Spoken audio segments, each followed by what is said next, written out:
So many times I've engaged in arguments with different people, most of whom are Africans actually, and they feel that for some reasons African people are naturally unintelligent. Like this is a case of inferiority complex. So now these guys feel that people of other races, in fact, they don't even mention races, they just compare Africans to Europeans, like Africans and Europeans are the only people that exist in this planet. So like white people, they're developed, look at what they were doing in the 14th century, in the 15th century, where we were backwards at that time. And I told them, no, we're not backwards at that time. But there were many circumstances surrounding us that tilted us to develop in this way or in this pattern. And they were like, okay, didn't Europeans also have this same kind of problems? Didn't Europeans also have this kind of resources? Didn't Europeans also have this kind of excuses? Why didn't they develop as much as Europeans? Now, my response to that has always been that societies develop according to their environments. And even, for example, these people that even argue with me also believe that man is a product of his environment. Like they just quote Charles Darwin's perspective of evolution. Now, I give them a perfect example. Now, humanity were divided into three different races: the Mongoloid, the Caucasoid, and the Negroid. Although this argument was later debunked when other people were later encountered who were not really suitable to be classified as either Mongoloid or Caucasoid or Negroid. For example, Aboriginal Australians. There was lots of confusion. Some say they are an archaic form of white race. Some say they are black people because they were not developed and all of that nonsense. So, for example, I gave them an example of Asia. Now, the vast majority of Asia is classified as Mongoloid race. And I gave them two good examples of civilizations that lived side by side, but one was less developed and the other was much more developed. Now, this example is the Chinese, that is the Han ethnicity of China, and then the Mongols. Now, mind you, China looks very homogeneous when you look at it from the outsider perspective. You think all of them are Chinese, they speak Chinese, but that's completely wrong. China has so many ethnic groups. They have the Wu people, they have the Han people, they have the Hui people, they have the Uyghurs, they have the Manchurians, and they have the Mongols as well. So now, the Mongols are an ethnic group native to both China, Mongolia, Russia, and even Kazakhstan. But then, my main point, my main reason for giving them the example of the Mongols was that the Mongols and the Chinese were exactly the same race, if we were to classify them as race. They were the same race, but one was more advanced, one was much more developed, one was much more organized, one was much more educated, one was much more rational than the other. Not because the Mongols by nature were inferior, but because of circumstances surrounding them. Now, personally, I believe that societies evolve in stages and that the resources around you matters a lot. So, for example, the Mongols mostly lived in desert, just like maybe Arabs or Somalis or Fulani people lived, and their lifestyle and their development was at the same level as Arabs and Fulanis and Somalis and even Zulu people. So yes, clothing matters a lot, and maybe the Mongols, they evolved to kind of clothing, but also clothing is not an exact indication of civilization. So some people, for example, the ancient Greeks were far more advanced than the Inuit people, but the Greeks wore, sometimes they were naked, sometimes they just tied a toga on their body, while the Inuit people wore heavy jackets and pants and boots, but they were not as advanced as the Greeks and Romans. Now, clothing also matters a lot. For example, if you live in a hot climate, you will tend to wear clothing that would protect you from the sun's heat and also would not make you to get too hot. That's why many nomadic people in West Africa wear this large, broad sleeve garment we call agbada or bubu in some parts of Africa. And then even in Asia, the Mongols, they also had their own version of clothing that was very similar to the West African agbada. The West Africans were independent of the Mongols, but the West Africans also wore turbans and the Mongols also wore turbans. Now, that's not the major focus of this video, but just take a look at the Chinese and the Mongols.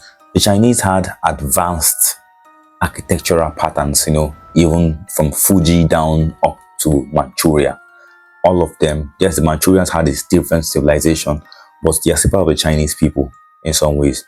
Now, all of them had their own advanced method of rebuilding monuments, walls, fortresses, and even skyscrapers before the modern era. They were building all of these things.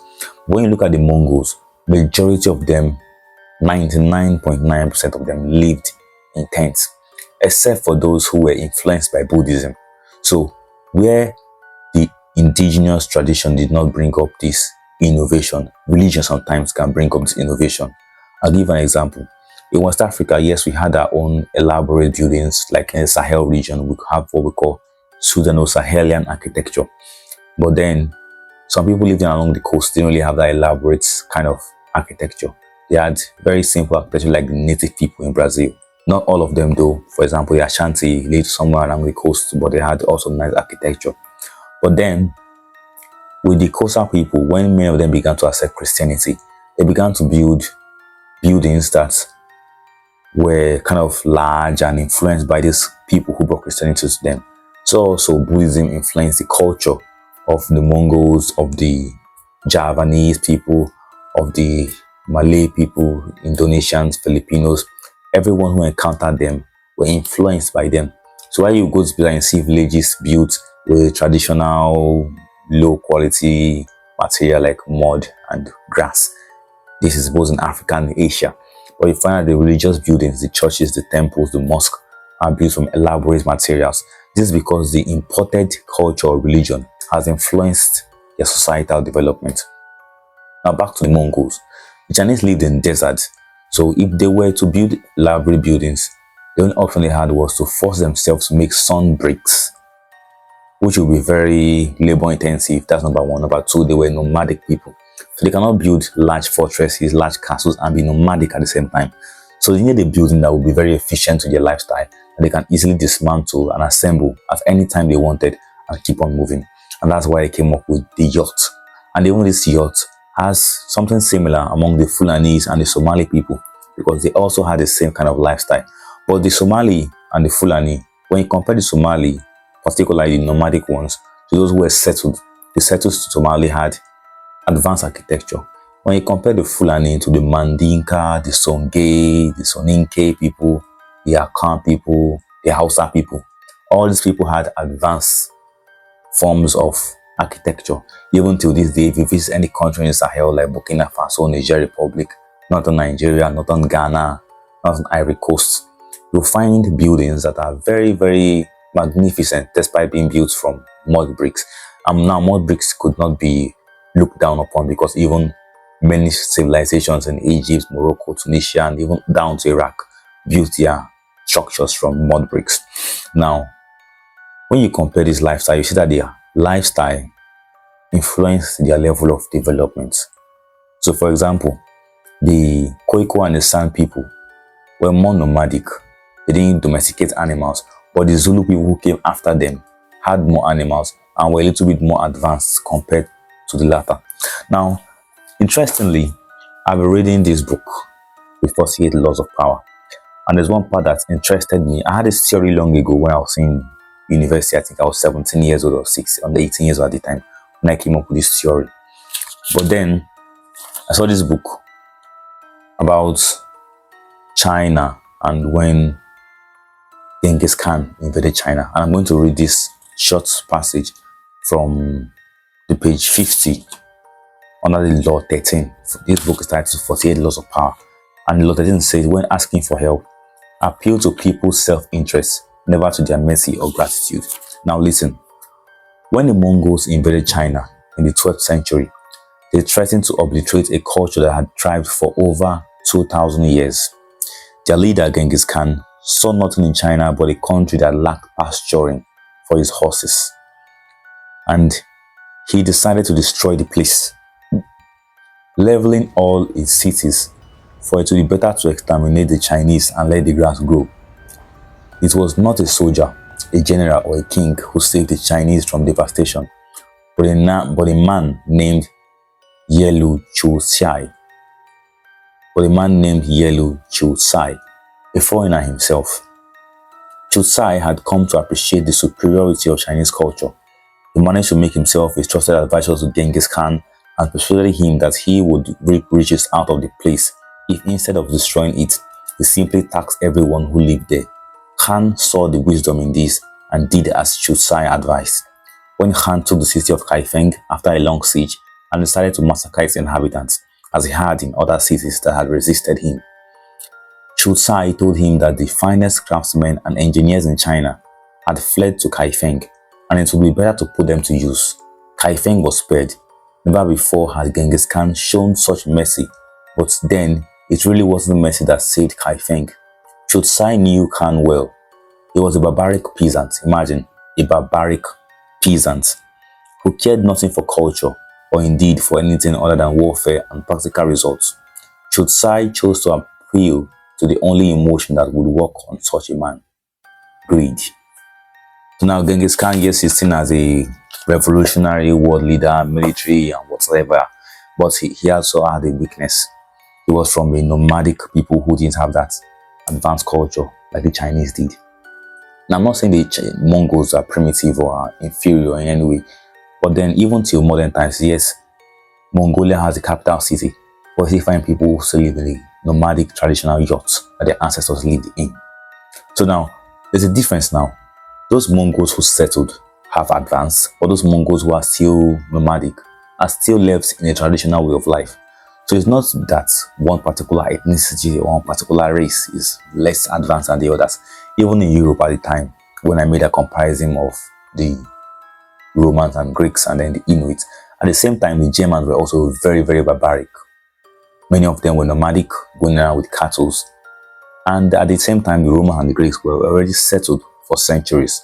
So this sedentary lifestyle gave them time to develop, to improve on themselves, all of that. But then the nomadic lifestyle of the Germanic people only made them strong warriors to conquer people, to destroy civilizations, but they were not as technological and intellectually advanced as the Romans and the Greeks. And this particularly fits well with Ibn Khaldun's cyclical theory of social change or social evolution, which believes that one nomadic people invades a society, they build themselves, they grow, they mature. At some point, they begin to decay. This stage of decay is when corruption comes in, nepotism creeps in society, and then they begin to lose their moral backings and moral grounds.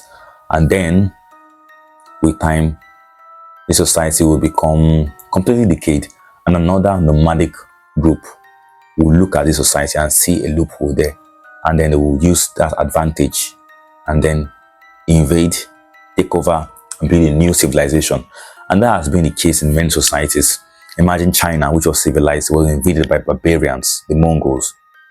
And then with time, the barbarians became civilized and went further into other people's society, invading them, building more society. At some point, the Mongols themselves were also invaded by other people. And that is how society has continued to evolve. In Nigeria, we have the case of the Hausa and the Fulani. The Hausa were sedentary, civilized, but the Fulani were nomadic, not sedentary. And then they invaded and took over the government. So society continued to evolve in that way. Even modern day Britain wasn't always the way it was. The Romans had invaded, the Germans had invaded, the Dutch also at some point, the Norse people from Norway also invaded. And even in the Americas, which is very, very obvious, people from Europe and Africa, they had their own civilization as well. They had their own primitive groups. But then you always find that a group of nomadic people would attack some sedentary people and take over their property, become the ruler of the nation, and society continues to evolve. So this has been the kind of question that people keep asking. But then these people keep asking this question because they are ignorant, I would say. They do not know how societies evolve, and they don't understand why some societies are the way they are. So I hope this short video of mine and this theory of mine has proven something right. Thank you, and see you in my next video.